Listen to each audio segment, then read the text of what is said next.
भगवान बुद्ध के एक शिष्य ने एक दिन भगवान के चरणों में प्रणाम किया और वे हाथ जोड़कर खड़े हो गए।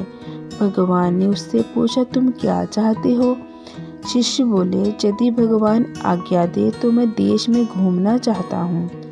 ये सुनकर भगवान बोले, लोगों में अच्छे बुरे सब प्रकार के मनुष्य होते हैं। बुरे लोग तुम्हारी निंदा करेंगे और तुम्हें गालियाँ देंगे। उस समय तुम्हें कैसा लगेगा? शिष्य, मैं समझ लूँगा कि वे बहुत भले लोग हैं, क्योंकि उन्होंने मुझ पर धूल नहीं फेंकी और मुझे थप्पड़ नहीं मारे।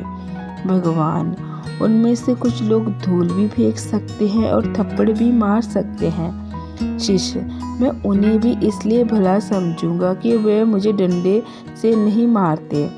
भगवान, डंडे मारने वाले भी 5-10 मनुष्य मिल सकते हैं। शिष्य, वे मुझे हथियारों से नहीं मारते, इसलिए वे भी मुझे भले जान पड़ेंगे।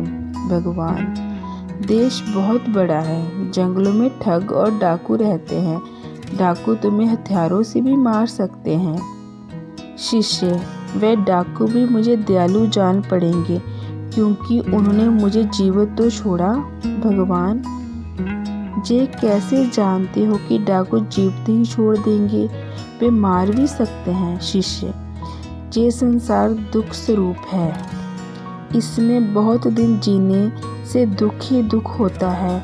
आत्महत्या करना तो महापाप है, लेकिन कोई दूसरा मार दे तो ये तो उसकी दया ही है।